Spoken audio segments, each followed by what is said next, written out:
So, okay, without further ado, what are the diaphragm stretches, Anna? Like, you keep talking about how important they are. My top ones, right? We talked about too, like, because the diaphragm has different parts. It's one muscle, but it has these different parts and functions.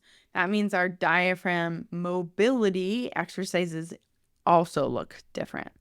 Number one, you have to include something to address the mobility into a bucket handle motion at the lower ribs and a caliper motion at the floating ribs. What is my favorite things for that?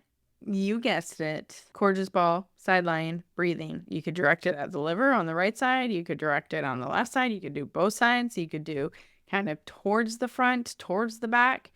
You know, I like to avoid the area of the pancreas, so I can probably do front on the left side, but front on the right side would be okay. But you know what else I'm going to do?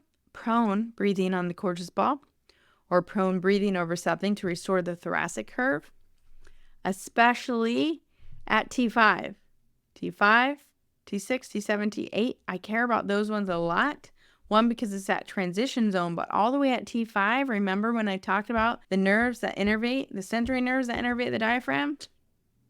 That's the one. That's what we got to target. So T5 and down, I want to improve the mobility around that, especially into spine flexion. Then you can just do like hands on the side or a band on the side, posterior lateral or lateral breathing. But then there's two other really good ones. Number one, Da Vinci breathing. I talk about it all the time. The wonderful thing about Da Vinci breathing is it takes the diaphragm and it rotates it and then expands it.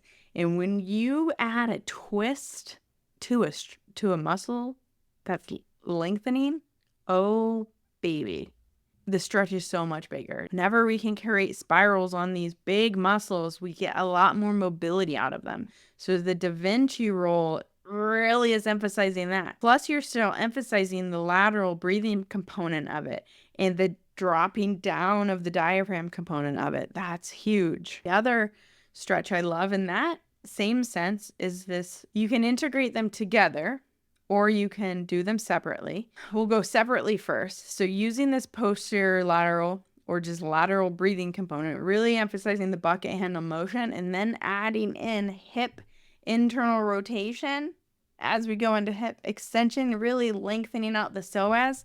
That's a great one because the psoas interdigitates with the crura of the diaphragm. So it starts to stretch out that anchor point really well. If we could do that with a little rotation in the trunk too, then we get that anchor point and some of the central tendon and the leaves of the diaphragm.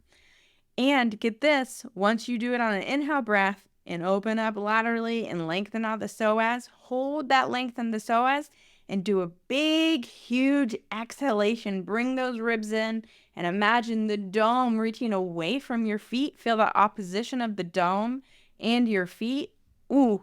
That is a really good feeling because, again, we want to stretch it out both on that inhaled position and on the exhale position. You're going to get different parts of the diaphragm. So then the last thing is a diaphragm vacuum. A diaphragm vacuum is sort of taken from the yoga world, but it's great at, again, that opposition in widening together with the respiratory function. So you exhale completely all the way. You really dome the diaphragm up on the exhale, like really get your ribs as close together as possible. And then you hold your breath. But then you consciously open your ribs back up and you go into the position of an inhalation on the diaphragm, but you don't let your breath change. It creates a vacuum and you really get to feel the costal part of the stretch and the crural part of the stretch at the same time. Then you can supercharge that whole thing by adding in the internal rotation and the hip extension, the psoas piece. And then you can go even crazier and add in a rotational piece and do it all together.